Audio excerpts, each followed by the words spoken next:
Right. As I see, most of us are here. I think we can just start. I'll disable the waiting room. Okay. Good afternoon, everyone, and welcome again to another week of Urban Design Theory and Urban Morphology. This week we'll be talking about tangible determinants of urban form, to see whether the points of discussion that you raised last week, um,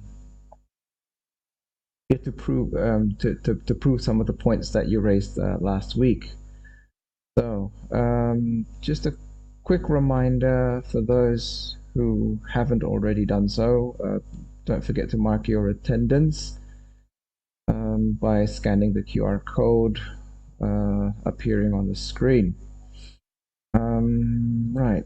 So last week we had a parallel discussion, and one group was tasked to um, quickly do a research on how physical aspects such as topography and um, and transportation, how those two aspects, or how those two components um, affect urban morphology. And the other group was tasked to look at some of the more intangible, aspects that drive, or that impact or influence urban morphology. So this week we'll have a look at the first two determinants, which are topography and transportation. So when we talk about topography, um, it's already defined here. I'm going to take the group's definition of what topography is: the study of the Earth's surface and with all its lumps and bumps. Um, and it looks at the contours of the land, the vegetation covering the surface, and any man-made features that happen to be there. But it's not just about the surface that we're concerned about. We also look at features such as any water features, rivers, lakes, or any other type of body of water. It can be an oceanic environment, or a coastal environment where the sea meets the land. And we're also and when we talk about topographical features or geographical features, we're also looking at its location, and how it looks, or how it is shaped, basically. Um, you've also mentioned that some developments on flatter surfaces will be completely different to development in highland areas, simply because we can't just change the topography. Well, we can actually modify the surface, adjust the elevation in such a way, but we don't really want to modify the surface too much, of course. And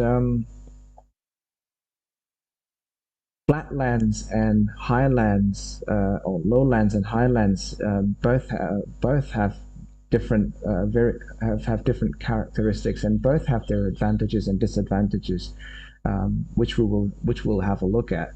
So development in the highlands may benefit from a more having a more defensible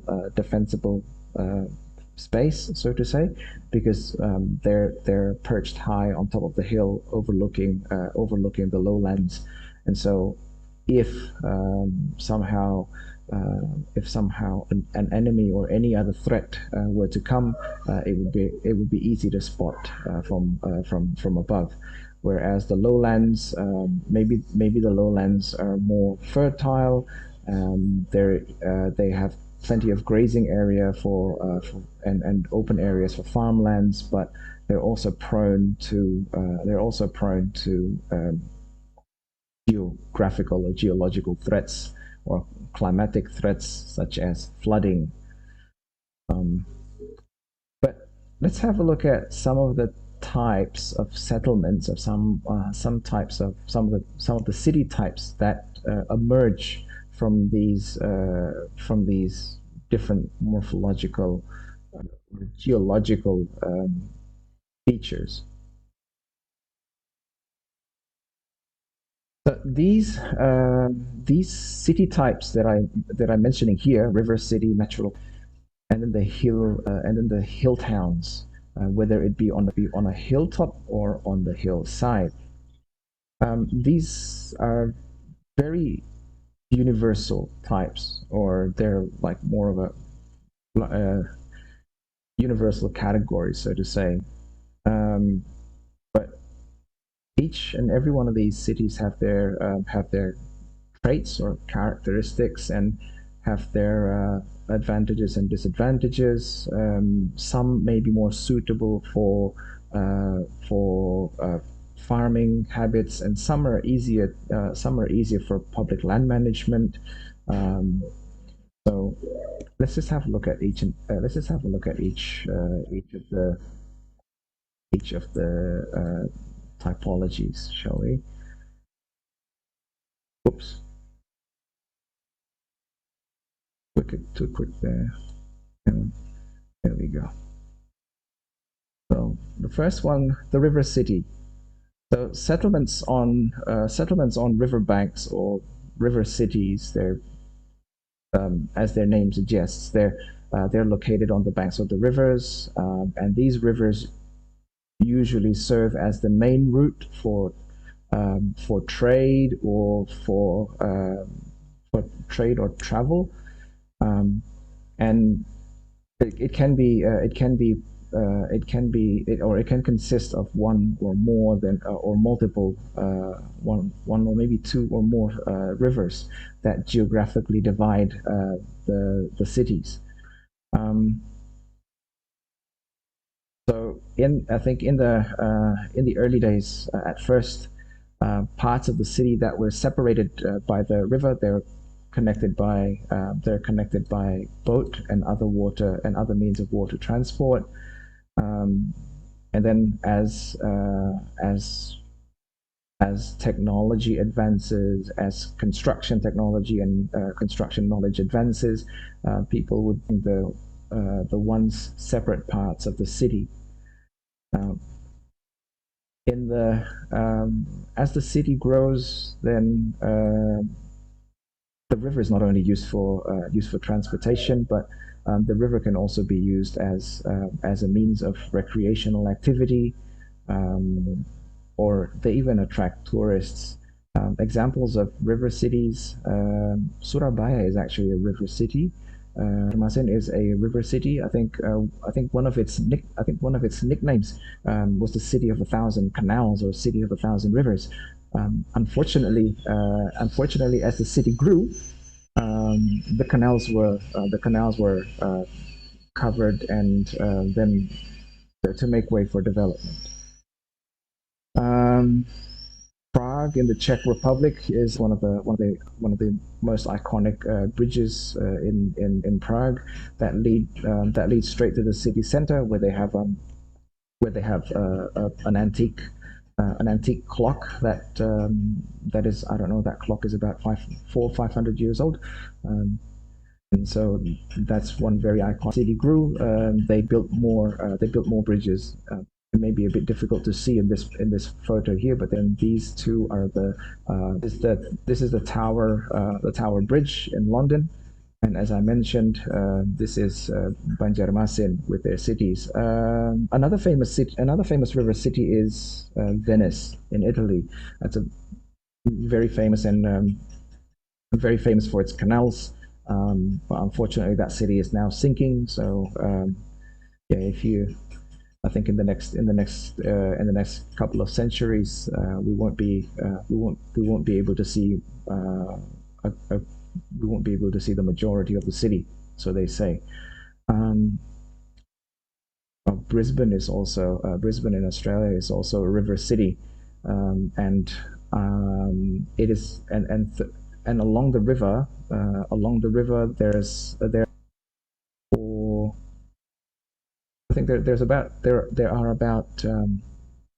are about 10 or 11. There are 11 bridges that connect different parts of the city, and I don't know. Somehow I have an obsession with bridges. So at one time I thought it would be nice to ride my bicycle across the bridges one way. So um, first bridge and then second. It became an obsession because in this sitting, I think I did 9 out of 11 bridges. Um, I think the last time I did it, I did 10. Um, I don't know when I'll be able to do all 11. But yeah, we'll see. That's just a little fun personal note for me there. Me and my bridge obsession. And then we have the natural port city. Uh, Goodness me. The natural port city or the harbor city. Now, the harbor city is one of those one of those cities that take advantage of their geomorphology. So natural port cities are formed by basins that lead to the sea. I think in Norway they would call them they call them fjords.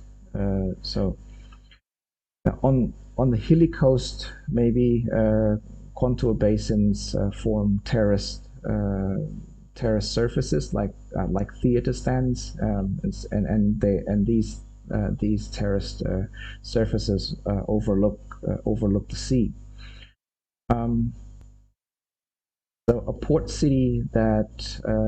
a natural port city definitely has several advantages or potentials in that it has I think it has a natural beauty that is quite like no other. Rio port city. This is Cilacap is also one of our natural port cities. Um, Simply because, well, look at it's a fantastic geomorphology. Come to think, it even has a small canal or a small, well, not that small, but a small strait that leads to the port of Tanjung Intan in Cilacap.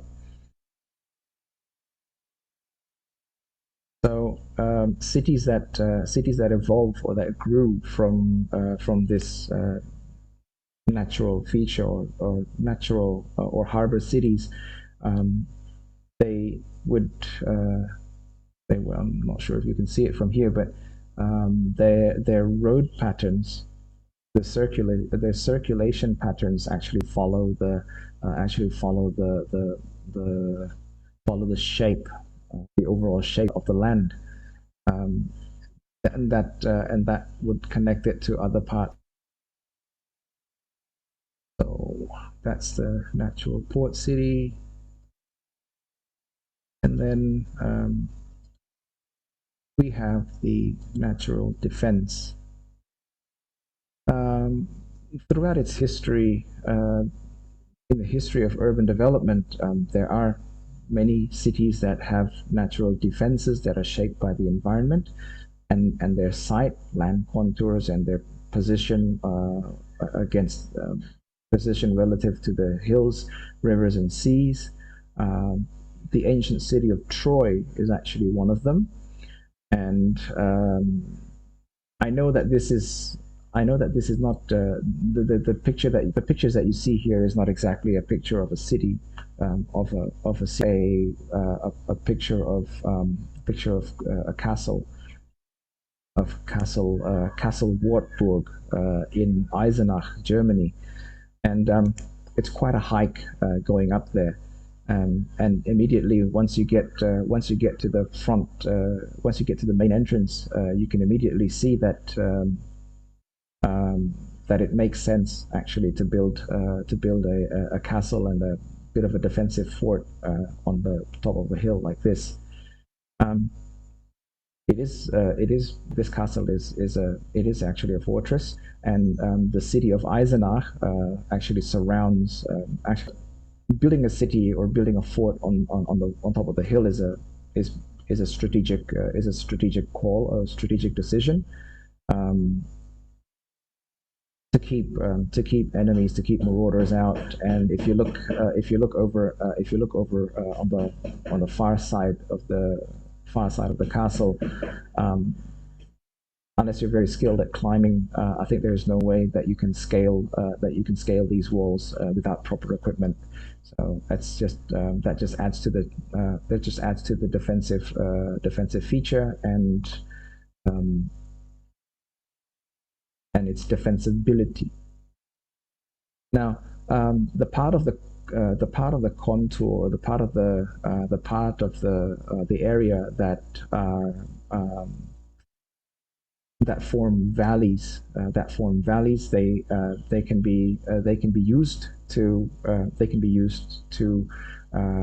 sort of they can be used to or they can be used as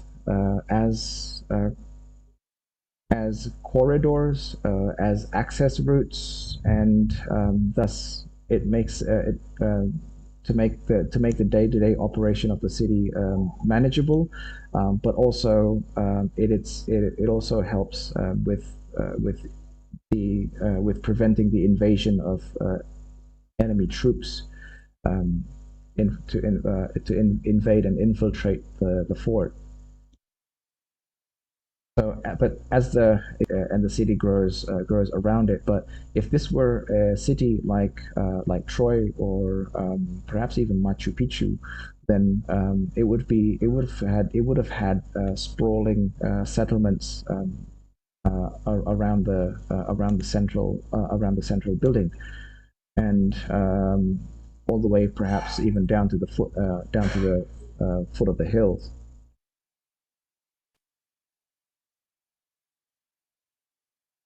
And then we come to hill towns. Between ridges, hilltop cities, and hillside cities, there's almost no difference. I think the best example of hill towns are the hill towns or hill cities of Italy. Um, I think they are a perfect example of the capability or sorry, no, not the capability, but a perfect example of the harmonization between man-made elements and nature. Um, Closer to Surabaya, I think if you look at places like Tretes and Batu, they're they can be considered as hill towns as well,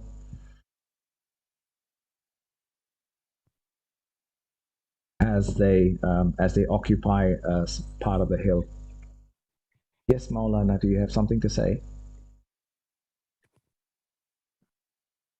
Oh, okay. I thought you were going to comment.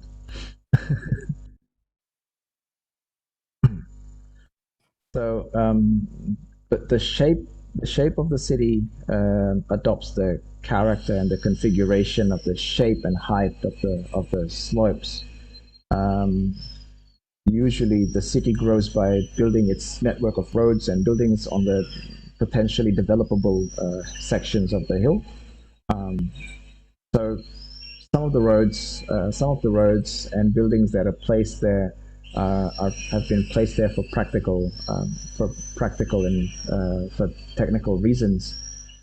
Of course, if it's a very old city like the view that you see here, these are pictures of a city in Italy called Bergamo, and they the roads follow and adapt to the contour, and of course the placement of buildings.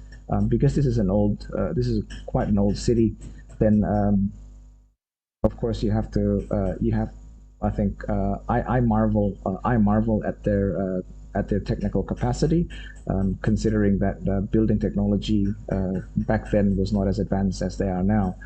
So, but they managed to build and adapt their buildings to the contour of the hill, and build this magnificent, quaint little city or town on the ridge and on top of the hill. So imagine if well the old city of Bergamo doesn't grow any further anymore. They have they have the old city, old town on top of the hill, and the new town on the foot of the hill, and the new town that is on the foot of the hill, and it happens to be that the foot of the hill is relatively flat, so it allows the city to grow horizontally and sprawl a bit. Um, but the old city is confined to is confined to its location. It can't really grow anymore because well the hill doesn't grow either. I think still um, still in Bergamo, that was the ridge side of the city, and this is the hilltop part of the city, pretty much on top of a hill. You can see the massive wall. You can see the massive wall that supports the entire, well, not the entire weight of the city, but has been put in place uh, to uh, to ensure that there are no landslides and such. And so this picture was taken. This picture of the old city was taken from the new city as we were walking towards the old city. Like much like the natural defense city, the old city of Bergamo um, um, has a natural defense feature. Um, I don't really know if defense measures was one of the considerations when they built the city, but I assume that it is. Normally, a hilltop city like this is circular in shape, shaped almost like a dome, and that is so big, and it is that way because it follows the contour of the hill and the shape of the hill. Um, so cities on top of the hill usually grow, or they begin to grow by with the placement of the main building at the very top of the hill. Um, it happens that at the very top, well, you can't see it from this picture, obviously, but in the heart of the old city, in the heart of the old city is a in the heart of the old city is a church, um, almost a cathedral, anywhere between a church and a cathedral, I would say. But that was the main building, and then the settlements, the houses, and all other supporting functions began developing from there. The road network pattern in a hilltop city is usually developed in the form of concentric circles from the top to the bottom. Actually, when you the from the new city to the old city, take the train to go up because it's quite steep, and then make your way out on from the other side of the city, and you can sort of spiral down, spiral and walk your way down to the new city from there. Quite a long walk, but honestly, it's worth it, and it's advisable for you to in the winter sunsets you get this kind of view as well. So that's a bonus. Um, this sort of development, the concentric circles, the main building and then the concentric circles, is sort of different from cities that develop in flatlands or plain areas, because, well, on the flatlands, development or growth can pop up pretty much anywhere, but hilltop cities, they are restricted by the geographical feature, of course.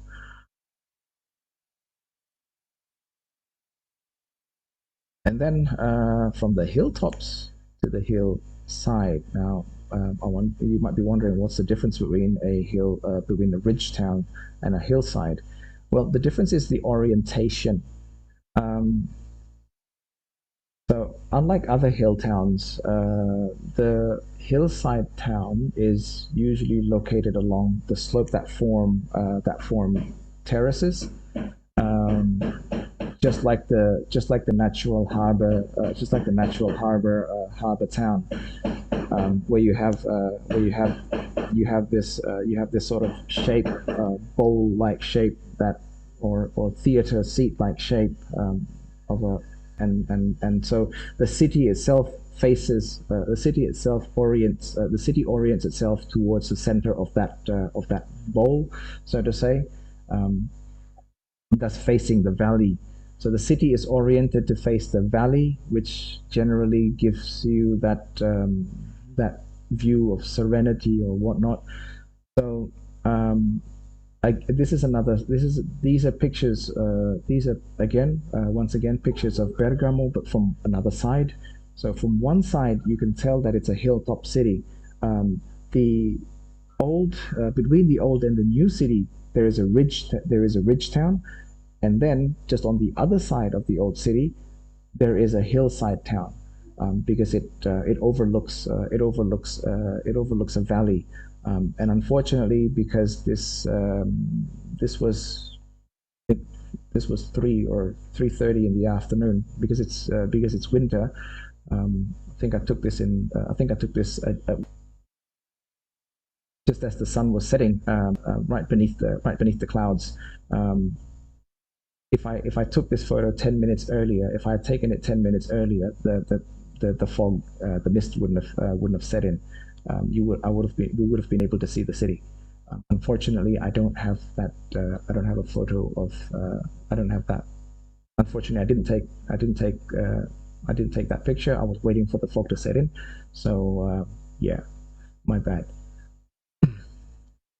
But in Indonesia, I think this kind of city is usually found in touristy settings like like Tretes, which is located on the slope of Mount Welirang.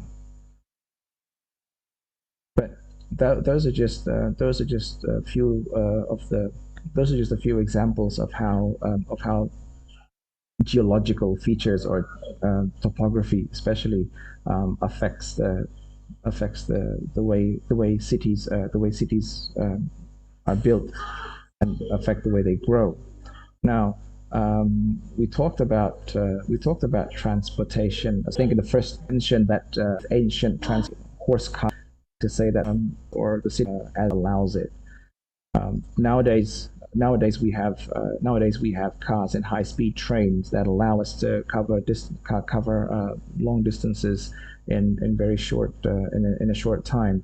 So transportation, cars, ships, bus, aircrafts. Of course, we don't travel with the aircraft in the city. We may drive, we may take a boat or ship, we may take a bus, or we even might take a train or any other form of non-motorized transport. And that supports these different forms of these different modes of transportation. Well, there are roads and other supporting facilities like airports and terminals. And yes, transportation does emerge, does sort of not the transport itself, but the transportation network. The transportation network sort of dictates how the city would grow, and it can give you a pretty good idea of how the city would look like in the future. And yes, you did mention about transportation, about the interaction of transportation and urban morphology. Now, if you think back to the hilltop cities, to the hilltop towns. And just imagine how it would be like 500 years ago, when they didn't have motorized cars. They had horses with carts. It would have taken them quite some time to climb to the top of the hill, to deliver goods and services and others. But I guess nowadays, if we were to build a new city on the top of the hill, then it wouldn't really be a technological or a technical issue, as we are much more technologically advanced than we were hundreds of years ago. So you mentioned that, yeah, transportation or topography affects transport. Well, topography affects the shape of the city. There are river cities and natural defense cities, natural port cities, and so on. And each of these cities also have a very unique flavor in the way they get around. Yes, most people nowadays just drive, or they can still walk here and there, but um, let's have a look at some of the let's have a look at some of the possible, or maybe at the possibilities of of how different modes of transport actually affect the shape of the city, shape and size of the city. Um, First of all, who doesn't know the car-based city? We I think most of us are reliant on some form of a car, or even if we don't have a car, then we must be relying on other forms of motorized transport, such as buses or trains, to help us get around. And then we also have non-motorcycles, and nowadays even electric scooters. I'm not going to talk about how I'm not going to talk about public transport development and how public transport and non-motorized transport can actually support each other, because that's something for the transportation planning course, for you guys to learn in the transportation planning course. And of course, I'm not the best person to talk about transport development, because Busiti is the person to talk about that. And then we also have alternate modes of transport. Again, this is because of the geographical feature, being a river city. Then there will most likely be a river transport. So I'm going to highlight the car, the bicycle, and the humble boat or catamaran can be used, or how they respond to to the geographical features of the geographical features of a city. Let's have a look at the car. Let's have a look at the car first. So, um, I think of all the forms of transport that I mentioned, nothing transforms the urban sphere as much as the automobile. Why? Well, let's have a look at it this way. They can travel pretty fast. I mean, the average, even the average small sized cars nowadays, a small sized hatchback, can easily reach 100 kilometers per hour, which means they can cover great distances. So you can imagine the bigger car, how the bigger cars can perform. So cars have the mass production of cars, the mass production of automobiles have led also to the increase of the city size, because especially in North America, where back in those days, back in the early industrialization days, um, factories and housing were mixed, and so the city center became a very unbearable place to live. And with the mass production of automobiles, people can go. People can now live outside of the city and work in the city center, and it only takes them a few minutes of commute. And this commuting behavior then led to the provision of the commuters facility, such as the highway or the motorway. And okay, we often talk about sprawl, and sprawl is a good indicator of how much the city has grown in size. But I think the most the most annoying bit about this sort of development, or this car-based or car-oriented development, is the type of views that you normally get when you hop inside a car and you start to drive with millions of other drivers. Congestion is an issue, yes, and congestion is an issue not only because of our over reliance on cars, or our over dependence on cars, but also due to the fact that there's this huge wave of commuters every now and then, because again. Because not because the city center is an unpleasant place to live in nowadays, but more because we can't afford, or we can't really afford to live in the city center, so we move out of the city center to find places that are more affordable to live. However, for those who happen to work in the city center, in the heart of the city, but live outside, then they have to face the stressful burden of commutes and the rush hour and the rush hour extras that come with it. Um, other than that, other than the size and shape of the city, perhaps the biggest change or the biggest violation to the urban environment is the highway intersections, or the road or the wide road networks that transform the urban fabric and the urban face. Now, when you look at highway intersections such as this from above, they may look very magnificent. But however, I don't think they are that pleasant to look at from below.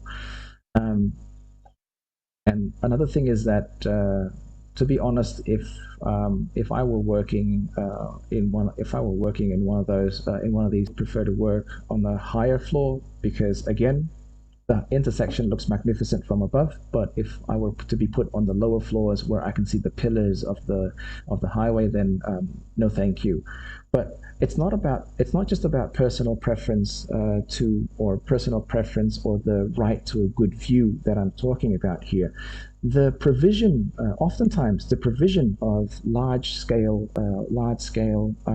roads and super highways such as these require the demolition of many houses and settlements, and that's what doesn't sit well with me.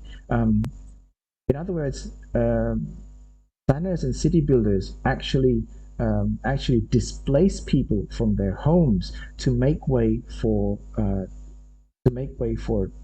people sitting inside tin cans on wheels, and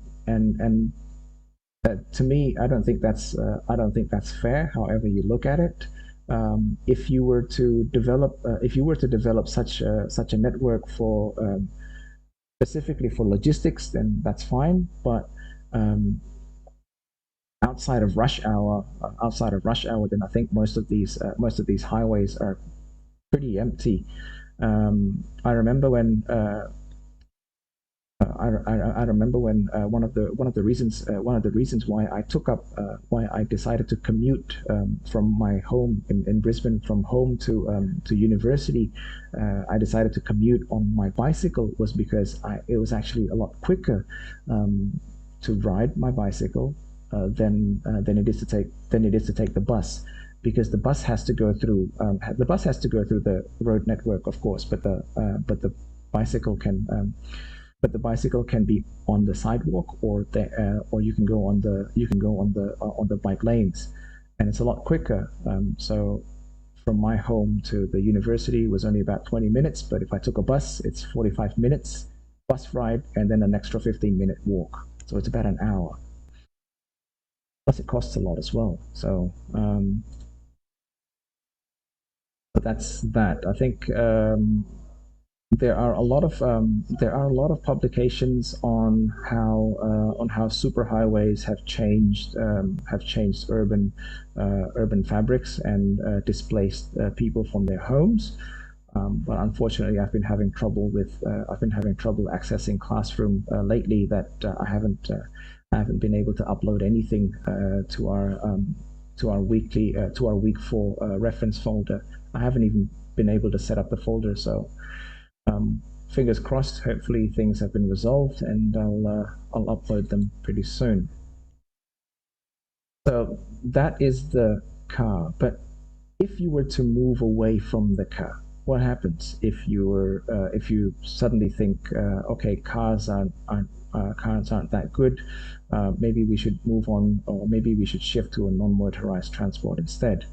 Well, can non-motorized transport, here I'm talking about the bicycle. The bicycle is an ideal form of transport, perhaps even almost a perfect form of transport, in the sense that it's a lot quicker than walking. And plus, with the right supporting infrastructure, it can actually get you places quicker than driving. Plus, it's cheaper. This is a map of the city cycle scheme that the Brisbane City Council launched, I think, in the mid 2000s, in 2010 or so, 2010 or 2009. The idea was to provide bike share facilities for citizens and for visitors to the city. It was a big hit. It was a big hit in 2015, 2016 or so, because it is actually cheaper than taking the bus. So you can rent one of these for $5 a day. So 24 hours for $5 for 24 hours. But you can only ride them if you want to ride them for free. As in, if you don't want to pay extra charge, then you would have to return them to the docking station every 30 minutes. So $5 a day. If you don't mind looking for the docking station for the next 30 minutes, then you can navigate through the city for a fraction of the price of going on the train or on the bus. One of the issues, or one of the problems with these bikes in docks is that sometimes the docks can be empty. So when you need a bike, there's no bike. But at other times, when you don't need a bike, or when you need to return a bike, you have to find a docking station you have to find a vacant docking station. And at one time, I had an appointment, and I was running pretty late. I took one of these bikes, and I knew that there were 3 stations. There were 3 docking stations near the university. I went to the first one; it was full. I went to the next one; it was full. I went to the third one; it was full. I had to ride around the city. To find an empty docking station, and that was a bother. I ended up coming late, anyways. But but one thing that that experience taught me is that again, with the right infrastructure, if you can make it safe for people to ride around on bicycles, then it's actually a great way to get around the city. And but it's not exactly going to change the urban fabric, is it? It's not going to change the urban fabric much. Um, as for the city cycle, sadly, last month the city council shut down its service. Um, so these bikes are gone nowadays. They're no longer there. Why? Because they had to compete with Lime scooters, electric scooters, and these electric scooters. All you need to do is install an app on your phone, scan the QR code, and the scooter is yours to use. And you don't even have to dock. You don't even have to dock them. So you just leave them there, scan the QR code again to say that you're done, and that's it.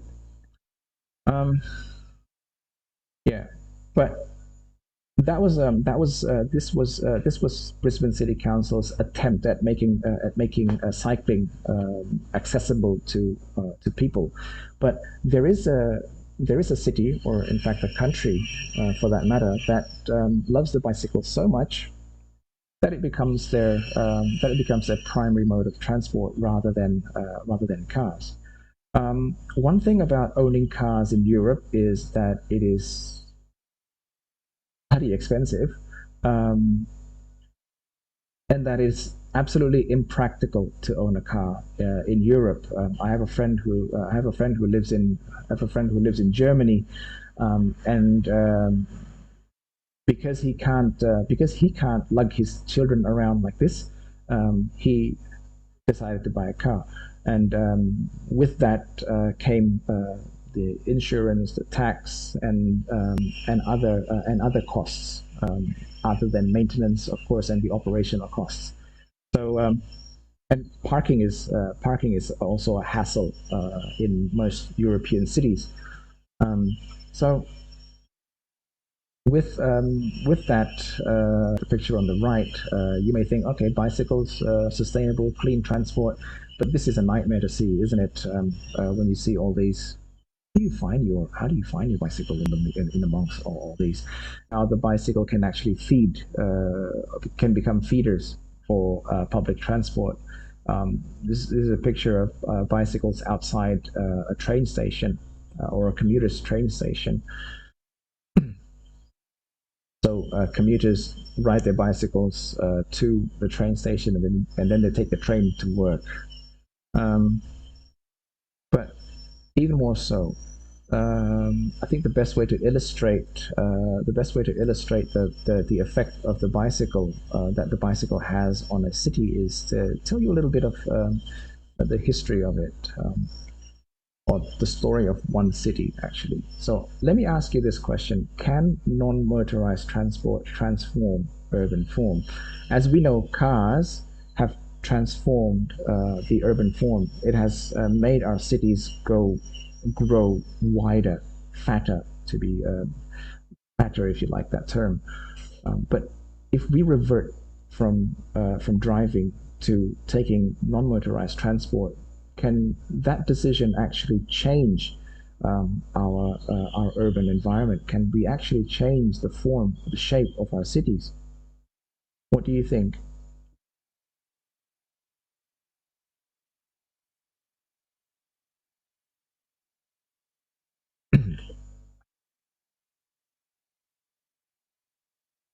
Well, allow me to tell you a story, the story of a certain city, the story of Rotterdam. So, before World War II, citizens of Rotterdam were very dissatisfied with the mixed use, very messy city, because industrial activities and other things go hand in hand with dwelling. And so the city was very polluted. It was very unpleasant to live in. That was pre World War II. The citizens of Rotterdam back then thought we have to do something about this. And then As time progressed, as history progresses, to be precise, in 1940, German air forces bombarded the city, pretty much wiping out almost the entire, almost wiping out almost the entire city. Um, and so people were displaced. Of course, it was a horrible thing, but then they saw once World War II ended, they saw that this is an opportunity for us to rebuild the city in the way that we wanted. So they they decided to take a different approach to the city. Mind you, before the right up to the point of the bombardment, Rotterdam was a very rather compact city. It's filled with canals as well. It's got canals here and there, several canals actually. And so they opted to renew the city, and they formulated what is called the urban renewal plan. For the post-World War rebuild, they drafted the urban renewal plan, and the urban renewal plan, unfortunately, was car-oriented. It had a very North American approach where they started building highway infrastructures and such, and to do so, unfortunately, they had to close off some of the canals. Um, they had to not dig, but they had to bury they had to bury some canals, and to make way for new roads and car infrastructure. Um, in his letter to the local newspaper, the Free People, um, Reinblistra, who was who was a mayor back in the 50s, said that Rotterdam will be a beautiful city. It will be spacious. It will have the elegance of a metropolis, speeding traffic, broad boulevards, and tall buildings that generates a sense of bustle and that blends harmoniously with modern life. So his vision of modernity was speeding traffic, broad boulevards, and tall buildings. Um, he realizes that it's not going to be easy going, but he said that he prefers to see a row of gleaming cars than a carriage full of old ladies. And so, in his vision, or in his words, that is how he envisioned the 20th century and the people of the 20th century. However, with the coming of cars and its infrastructure, people also citizens of Rotterdam also realized something changed over the that was in the 50s and up until the 1970s. They realized this is not a very good change. Um, congestion congestion came with the cars and the infrastructure, and the city faced a decrease in air quality because congestion. The engines are pumping out noxious gases, and the streets are no longer safe for cycling, especially for children who are cycling. And then, of course, there were road fatalities. And unfortunately, most of the road fatalities were children. And so the good people of Rotterdam organized a protest in the 1970s called "Stop the Kindermoord" or Stop Killing Children" in the 1970s. Um, and one of the posters even say that hunting for wilderness or hunting for little, stop murdering children. So the road fatalities happened mostly to children, and so the citizens want their road space back. Um, they decided enough is enough. But the powers to be back then, the mayor and the city administration, were having none of that. They said, "Oh well, road fatalities and decreased air quality are all the price. Are all the That's the price that we have to pay for modernity." Um, and then something else happened in 1973. OPEC, the OPEC oil embargo. The oil producing and exporting countries, especially the Middle East, decided to stop their supply of oil to the of crude oil to the United States, and then subsequently to Europe. Um, and because of this oil embargo across the United States and Europe, cars became useless, basically, and people started to come back to people started to return to cycling. And out of this embargo, actually resulted in the dramatic increase in bicycle sales, and people started to commute more on the bicycle, or they went back on the bicycle. And so they decided, okay, yeah, you're right, you know what, we need safer streets, we need more cycling infrastructure instead. And they organized, as we do here in some cities, car-free Sundays or car-free days. And so began the long rollback of development, so to say. Um, Nowadays, or at least over the next from the 1970s until the early 2000s, they were trying hard to reverse the damage that was done in the name of urban renewal or in the name of development.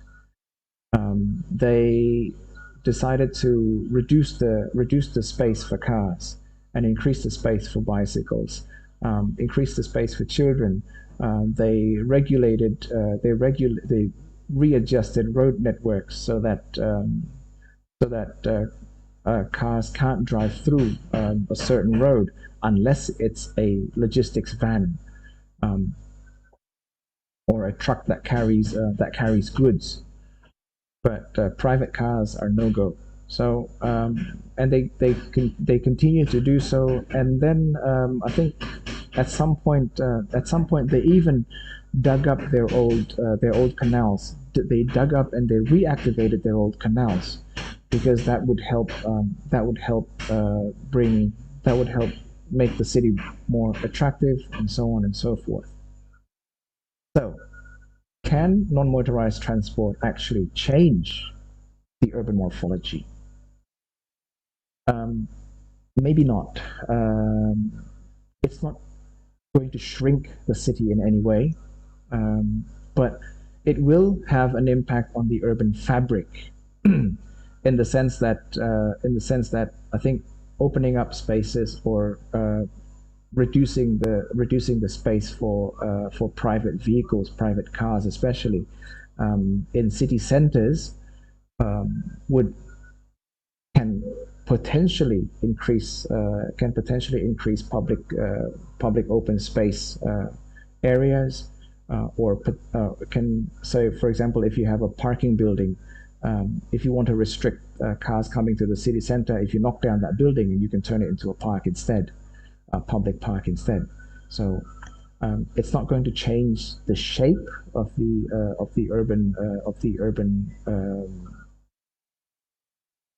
urban environment, but it can certainly change the urban fabric and how it looks.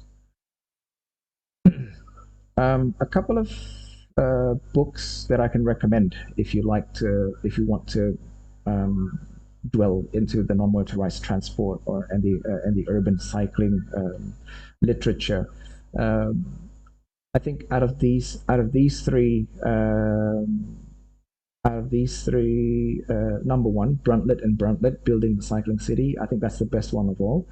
I'm in the middle of Copenhagenize at the moment, and I've read Charles Montgomery's Happy City: Transforming Our Lives Through Urban Design. Um, these three books, unfortunately, I cannot secure a copy of these three books to distribute through Classroom. But you can access them through Google Play Books, or perhaps the Apple App Store, or anything like that. iTunes maybe. You can access them through there and have a read through it, and it's quite a refreshing read, actually. Um, and it gives you an illustration of the tensions between road users, so to say, and how a certain decision to let or how certain decisions to let or to certain decisions that favor a certain mode of transport can have a huge impact on the outlook of a city. All right. Coming back to the last bit of transport.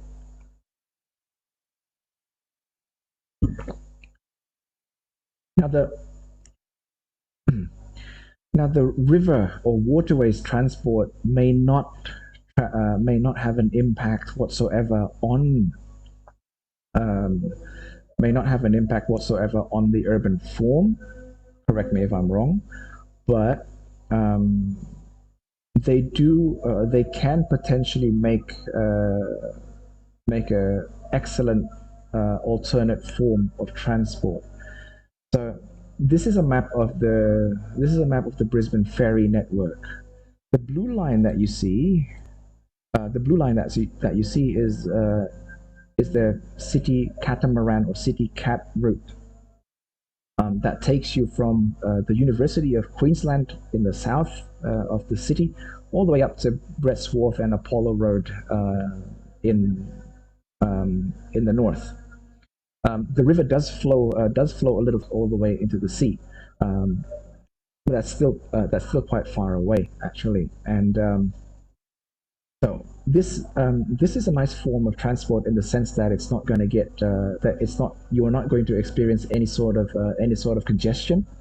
The rivers won't be congested unless the river looks like Banjarmasin. But the rivers in Banjarmasin are only congested when the market is when the market is active. Once the market is inactive, it becomes a free flowing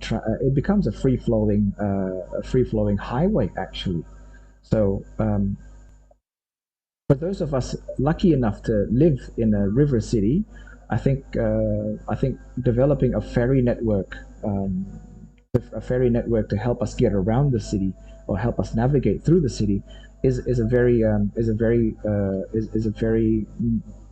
it's an excellent idea, I suppose.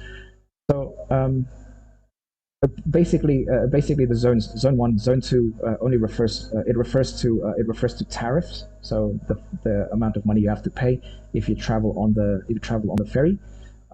So again, the blue line is the main ferry line that goes red or amber purplish lines. These are uh, these are what they call a tourist line. You can get on these ferries for free. You don't have to pay.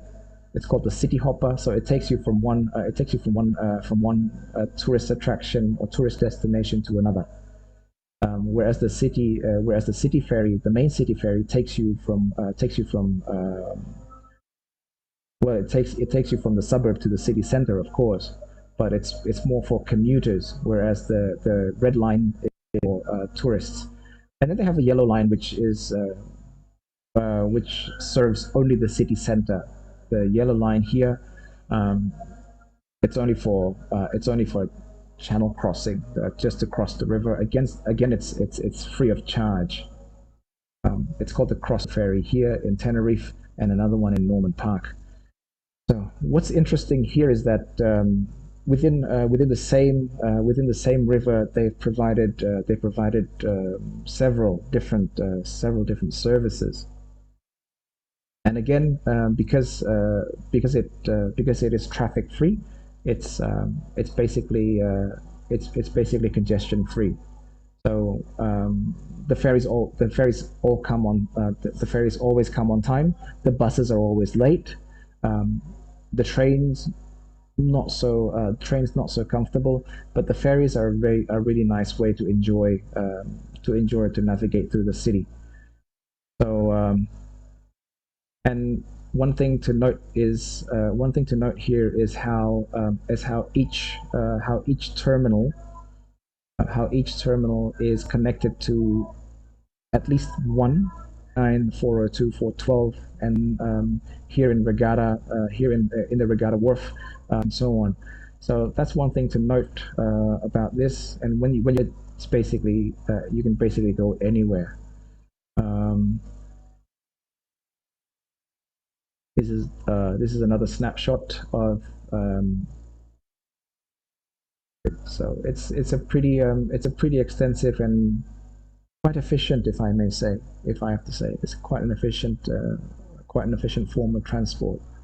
Um, and I really think that that the city governments here in our country should really look into um, developing ferry transport networks, um, not just for tourism, but also actually functioning and actually supporting our daily activities, our daily commutes and such.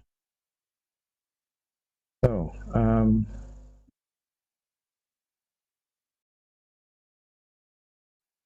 excuse me. So that is that is my take. I don't think I actually didn't really touch much on how transport transforms urban morphology. I think I just rambled on about how I think I rambled on about how one form of transport sort of affects the urban sphere. But hopefully, I think you get the picture. But well, I invite you guys to provide me with any questions or any comments that you may have.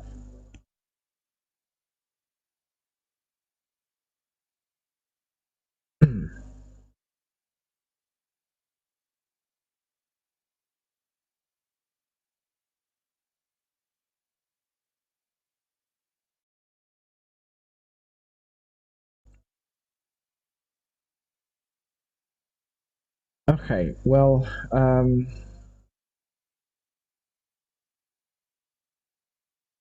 if not, then I guess we can end our session here. Yes, Hannah. Yes, sir. Thank you for the opportunity. I was actually wanting to ask you about something, but I didn't hear your last sentence, so I was quite confused. Yeah, can I ask a question? Sure. Yeah, I want to ask a question regarding the first part where you say about the river city. I think on the city, you say that Surabaya is actually can be called as a river city since Surabaya have these canals, which sometimes often be called as the city of canals and everything. But nowadays, you said due to the city growing, the canals are being covered, or it's as if being not treated well. So, what do you think by this? Do you think how does the government fix this problem? Since, as you know, the canal is supposed to be something that is like an icon of the natural resource, but by its being covered due to the urban growth, do you think that this is like something? It's okay, it's fine, it's just canals, or do you think that this is something that we should like consider on taking care of?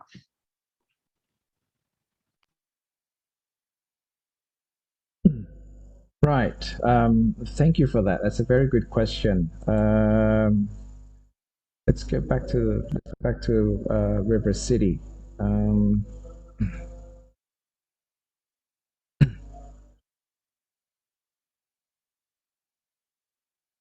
good. So with with with Surabaya, there are some canals. There are some canals, small canals, creeks we would call them in Australia, that have been covered up, that have been covered up using the box culverts to make way for new roads. That's actually what's happening with Banjarmasin as well, the city of a thousand rivers. A friend of mine who teaches at Lambung Mangkurat University says, "Yeah, city of a thousand rivers, but all the zeros have gone away. There's just that one big river there that you can see. All the other ones are pretty much gone. Um, but gone not in the sense that they've been buried, but they were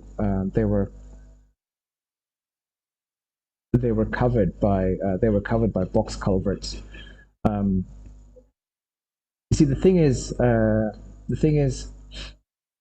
when you modify this the natural environment um, in such an extreme way, um, it may have dire consequences. Um,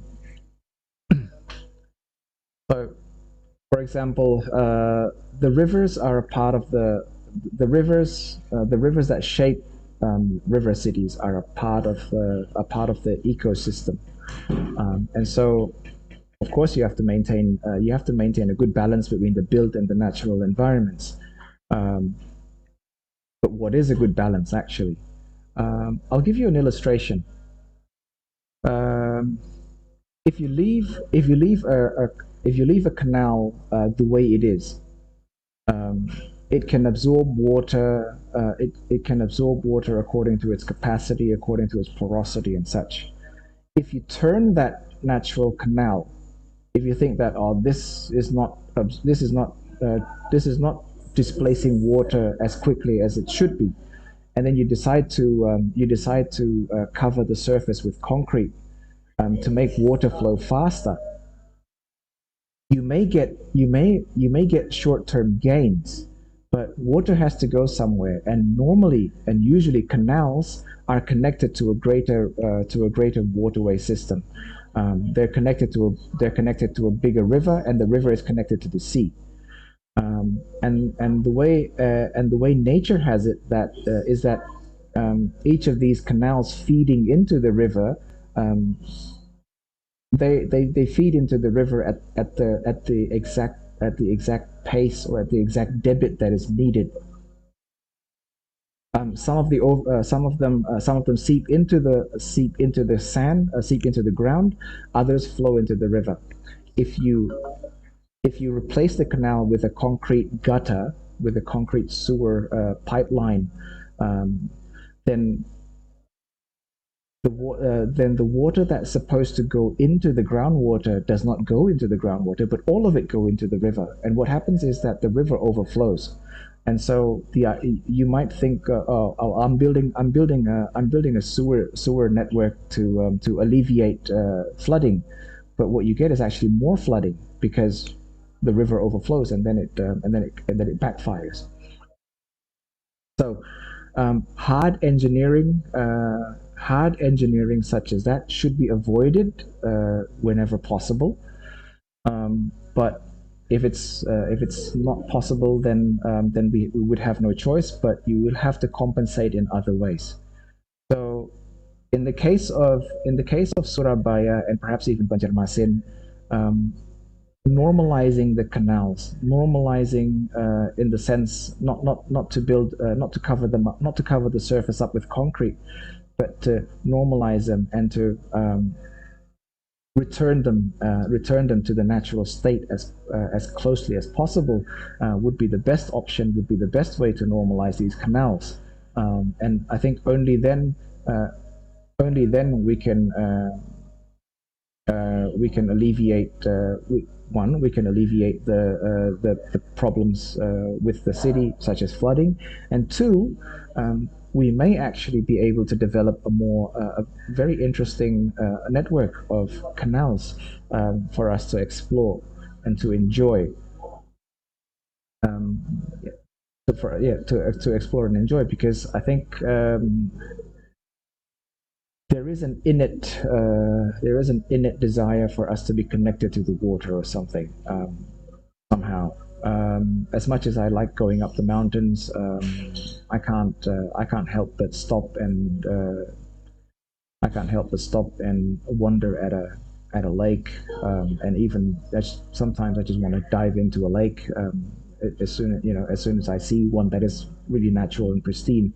But so I think there is an innate desire within ourselves as humans, that we tend to be drawn to water, and just having bodies of water flowing throughout the city, I think is a magnificent thing, provided that you can manage it, and not and but it really shouldn't be covered up. It really shouldn't be covered up. Yeah, that's my opinion. I think if you want to, if yes, our river cities have the potential to be utilized as transport networks, such as so that these women use the rivers and canals to to sell fresh produce and other goods.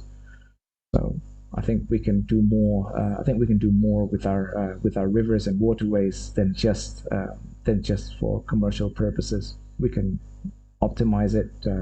We can optimize it for our daily needs as well.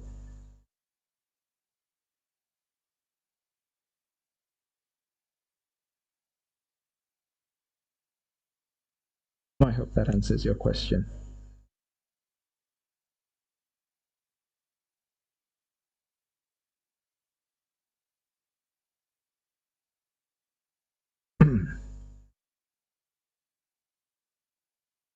Right. Anyone else?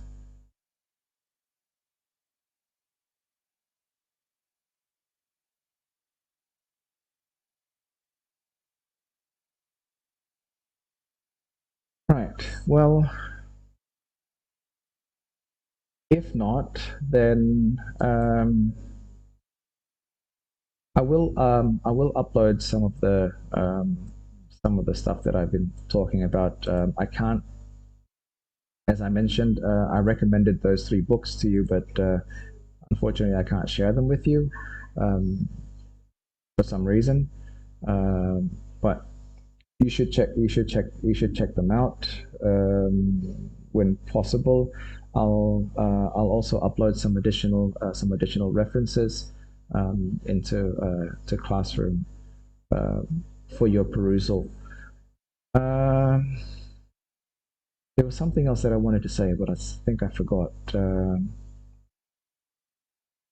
Anyways, oh, there is sorry, there is a international conference going on at the moment. It actually today's the second day of the conference. Tomorrow is the last day. It starts at 3.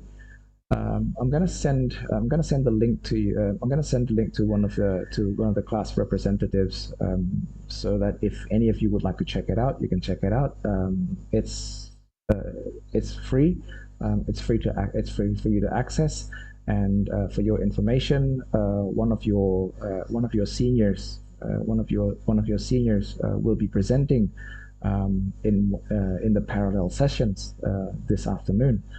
So if you happen to have some time on your hands, I'll share the link with you, and you can check it out and give him moral support. Other than that, oh, hang on. Have is Has everyone filled out has everyone marked their attendance? Because otherwise, if you haven't done so, then the code is 377811. 377811. You can punch that in to mark your attendance. Okay. Thank you everyone for joining me this afternoon. Um, Take care and have a great and enjoy the rest of your day. I'll see you all again next week. Um, Good afternoon. Assalamualaikum warahmatullahi wabarakatuh.